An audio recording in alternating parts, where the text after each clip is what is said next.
Nyabo omuwabuzi w'omukulembeze w'eggwanga omukyala Nakangubi Jennifer amanyiddwa nga Jennifer Full Figure.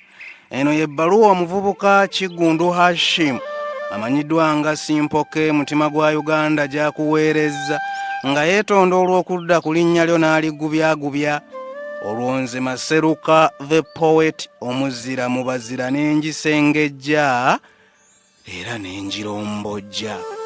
Ebbaluwa eno tusazeewo ebeere mu ddoboozi olw'okuntuukirira ng'ennaku emumeketa.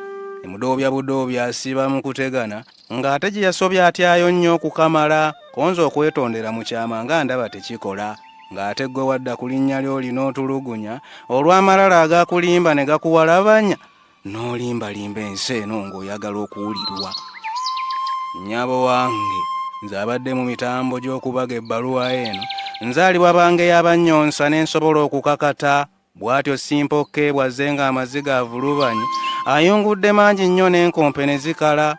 Konze gwe wasobya wange ye lwaki wamulumya azeemu kimumba amalala gampalabanya era kwekuuka ku maviivi maama nkubakira ekkalaamu oba oli awo n'otufisirizaayo akasenge mu mutima gwo akamwazikayo ekisonyiwo.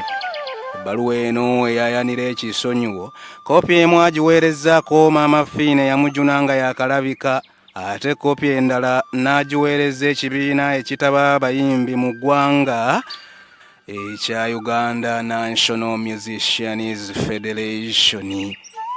Nyabo Jennifer Full Figure nze Kigundu Hashim amanyiddwa nga Simpoke mutima gwa Uganda. Nyabo nze nkuwandiikira. Ebbaluwa eno nyambiddwako mu kugibaga nga nsinziira mu kibira eno mu nsiisira gy'ensula wabula byonna ebirabikidde mu bbaluwa eno biva ku ntobo ya mutima gwange ebyempandiise nga sirina agobaganya era bwe mubaamu ekyongera okukunyiiza nkusabye ekisonyiwo. Tebivunaanyizibwa ku nannyini kalaamu annyambyeko okugibaga amannya g'abantu agakooneddwako oba nannyini ddoboozi linannyambye okugisona wabula byonna bivunaanyizibwa ku nze mwene nga Simpoke mutima gwa Uganda. Kulamusizaako nnyo nnyabo wange mu linnya ly'omutonzi w'eggulu n'ensi. Nkwebaza obuweereza bwonna bw'otuusaako engalo ebiro bino ku lulwo omuntu n'eggwanga lyonna okutwalira awamu.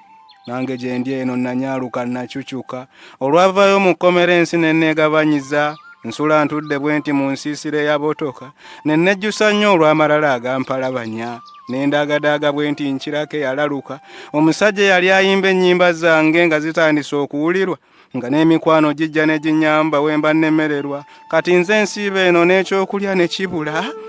Maama nze nkusaba kisonyiwo.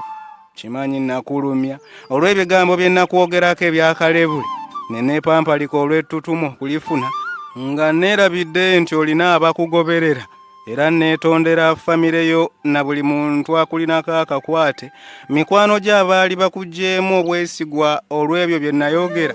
Bayimbi bannaffe abaalumwa olw'oyo kalebule kwosa n'abawagizi bo abaawubisibwa obulimba bwange nga babiyita ebikakafu. Akamwa kantunda. Maama ngonze nkusaba kisonyiwo. Bwe mbadde ndi mu kubaga ebbaluwa eno neesigamye ku nnyiriri bbiri mu kitabo ekitukuvu ekya Bayibuli olumu ndujje mu ngero 28:13 olugamba nti oyo akweka ebibi bye talifuna mukisa kukulaakulana naye buli abyatula n'abireka alisaasirwa. Ate olulala ndusanzeeyo mu Matayo essuula ey'omukaaga olw'ekkumi n'ennya n'olw'ekkumi n'ettaano. nti kubanga bwe munaasonyiwanga abantu ebyonoono byabwe, Kitammwe ali mu ggulu anaabasonyiwanga nammwe. Naye bwe mutaasonyiwenga abantu ebyonoono byabwe, ne Kitammwe taasonyiwenga byonoono byammwe. Nnyabo Jennifer Fulfiga wadde munnange mu kkomera nafuluma, naye nninga akyali omusibe ensi eno yakaluba. Buli wenzira nti Jennifer asooka akusonyiwe, ne mbeera mu nsiisira amaziga n'enfukumula, nga neegomba okuwulira ekigambo kimu kiti, nga kiva mu ggwe nti simpoke nkusonyiye. Kimanyi omutima gwo nnyabo naguvulubanya ebiwundu olw'okweyita kye siringa nnoonya okulabibwa, era sikunenya wali mutuufu okunyiiga. Ne bwe nasibwa n'ensiibiriranga ebikosolo, nagamba nga lwaki akamwa kantunda kino okukikola, naye saagadde nve mu nsi Katonda nsoye ebibuuzo nti gwe wasobya ye wamusaba ekisonyiwo, era yakuddamu ati abo wamusaba ekisonyiwo. Maama ngonze nkusaba kisonyiwo. Nnyabo Jennifer Fulfiga, ntumye ebbaluwa eno endoope gy'oli nti mu mutima nneemenye. Ngizeemu obutakozesa mannya ga bannaffe ng'akadaala kwe tulinnyira ng'ate tuli mu kubakosa. Oluusi ne twerabira nti nabo balina famire n'abantu ababagoberera. Ngizeemu obutayonoona mannya ga bannaffe nga twesize emikwano, kuba teri mukwano guddamu kukusemberera singa bamanya nti oyogera kalebule.